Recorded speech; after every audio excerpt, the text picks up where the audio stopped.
What's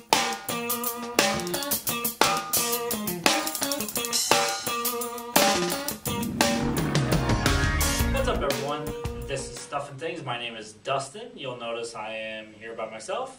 Noah is not able to join us tonight. He had to work late, so he was kind of bummed about that. But it's been a few weeks since we put an episode out there, so I definitely wanted to get something out there. We had talked about doing an episode on Nascar, and we wanted to do it before the season started, but due to some scheduling conflicts, we weren't able to. So we are in the third week of the season, but I think it'll still work. It's something we really do want to talk about during this season. So I thought what I would do is, on NASCAR.com, they've got power rankings that some of the riders have put together. And although it's only we're going into the third week, it's kind of hard to really judge, the power rankings and to really put a whole lot of stock into it, because it really is just kind of an opinionated thing, depending on how the drivers have done. So it's a little different than just the straight up standing, point standings for the championship. But I'm not going to go through all of them, but I thought I would just kind of point out some of the drivers that I know something about, and just kind of throw my 2 cents in about how they're doing and all that. And then at the end of it, I thought it'd be kind of fun if I would just go ahead, because we are very early in the season, go ahead and make my picks for who I think will be contenders for the chase, and then also, ultimately for the championship. So let's go ahead and get started. They have, for number 20 on the power rankings, they have Jeff Burton. He's a consistent driver. He's always up there, the top 10, excuse me, top 10 finishes, each race. He knows how to drive all the tracks. So it's hard to bet against him. However, he doesn't ever really seem to be a contender for the championship. So I think I will leave him out of there. Paul Menard, he's on a rocky road, but as far as keeping a ride and keeping a consistent team, but I'll tell you what, every time he's in the car, he sure makes a strong showing. And so I would have to say that, assuming he keeps his ride and everything, I think this year he's really going to really turn some heads. He's 17th in the points, so he's off to an early season success. One guy I definitely want to talk about, Ricky Stenhouse Jr. He's a rookie this year. You may have heard his name from the Nationwide Series, which is just a step below the Cup Series, and he's had a lot of success there. Side note, he's dating Danica Patrick, but we don't really care about that kind of stuff in NASCAR, so definitely just a side note.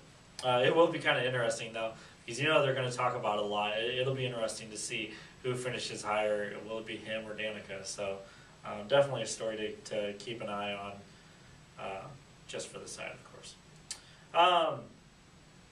Joey Logano, only 22 years old, but that kid can drive a car. And just a lot of fun to watch, and he is only getting better, so I definitely see him being a contender this year. Ryan Newman, who is actually my favorite driver.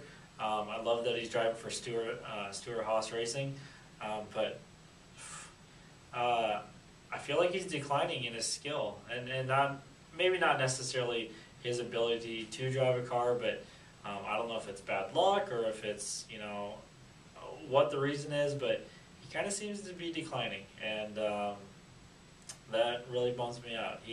Currently he's 20th in the point standing, so I don't know. I wish him all the success, but like I said, Martin Truex Jr., another great driver, and always seems to be right up there in the top 10, top 15.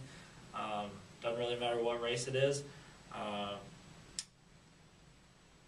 He's another driver I really like to root for. So right now he's 34th in the points, but a lot of that has to do with some bad luck with. I think he had engine failure and he got caught up in a wreck. So I suspect that give it 5 or 6 weeks, he'll be up there. So Kyle Busch, everybody knows Kyle Busch. He can drive anything that has wheels. and the vehicle can be in any kind of condition, and he's still competitive with it. So he's had some bad luck. I talk about luck a lot because I don't care how good of a driver you are. NASCAR is there is an element of luck that goes into every single race. So the next week 3 is Las Vegas. That is his home track, and not that I really get into home tracks or anything. I could care less about any of that. He does seem to be really good at it. So so he's 33rd in the points right now, but I suspect that he'll have a good showing this week. And like you said, he can drive anything, anywhere. So give him a few weeks, and I suspect he'll be up there. So Kevin Harvick, he looked really good at Speed Week, which is the week before the Daytona 500. During practice and then the qualifying runs and the twin 125s, his car looked unbeatable. And there was a pretty significant wreck fairly early on in the 500. He got caught up in it, and that obviously killed that week. And then had some more bad luck last week. So he knows how to drive. He's been a past winner before, so I don't know if he'll make the chase or not, but excuse me, but he'll be up there in the top, probably 15 to 17. Casey Kane, he's a fan favorite. A lot of people like him. Not a fan of him. I don't feel like he's consistent enough to be considered a contender. But like I said, a lot of people do like him. Greg Biffle, he's one of those drivers that just always seems to be in the top 5, top 10 every single week. Doesn't ever really seem to be a consistent or a major threat for the championship.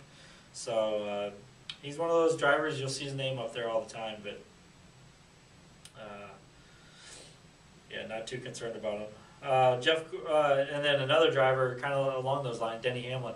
He's got a couple tracks where he's great at, Pocono being one of them, but I just don't really see him being a solid threat for the championship right now in his career.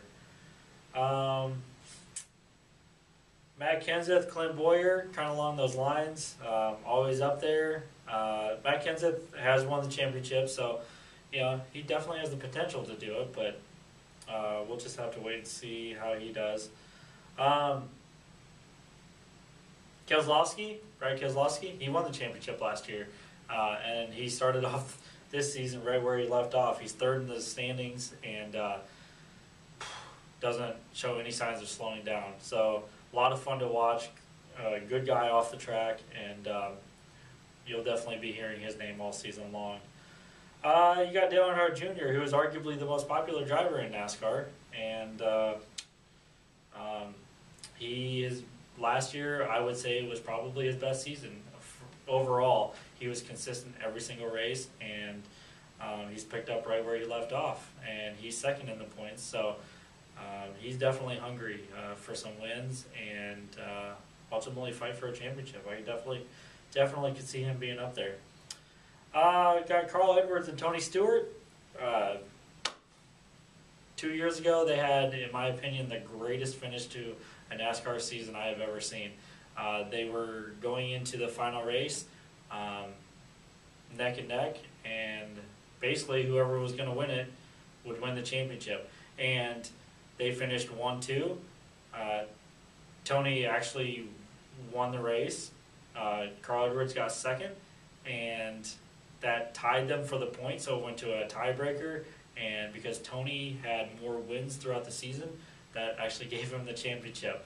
It was an amazing finish, and it doesn't get any better than that. So those two are definitely going to be contenders all season long. And finally, we are going to talk about teammates, Jeff Gordon and Jimmy Johnson. Jeff Gordon, miserable season last year. Everything that could go wrong did go wrong, and then some more stuff went wrong. And everybody knows his name. It's a household name. He's been a champion.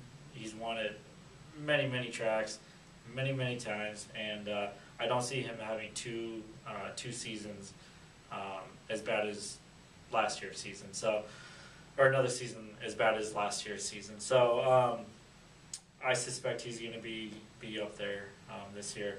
And then finally we got Jimmy Johnson. Up until 2 years ago, he'd won 5 championships in a row, and was contending for the championship last year till some engine failure on the final race. And right now he's first in the standings. He won at Daytona, and he got second at Phoenix. So he's not going anywhere. You will hear his name all season long. So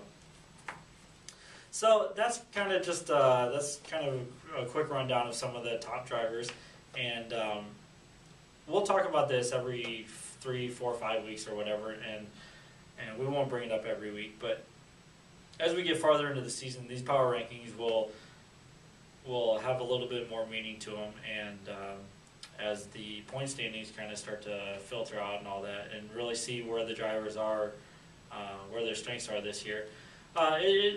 We think it'll be kind of a fun topic to talk about. So I thought it'd be kind of fun to have this on record. I'm going to go ahead and make my pick for who I think is going to win the championship this year. I'm going to say I think it's going to be Dale Earnhardt Jr. just because last year he was consistent throughout the whole year, and it doesn't look like he lost anything. If anything, he's stronger this year. He made a really good showing at the first 2 races, and I think it's his time. And so we're just going to have to wait and see. It's a long season, but I'm going to go ahead and throw that out, that I think it's going to be Dale Earnhardt Jr. So that is our episode this week. My name is Dustin, and this is Stuff and Things. See you next week.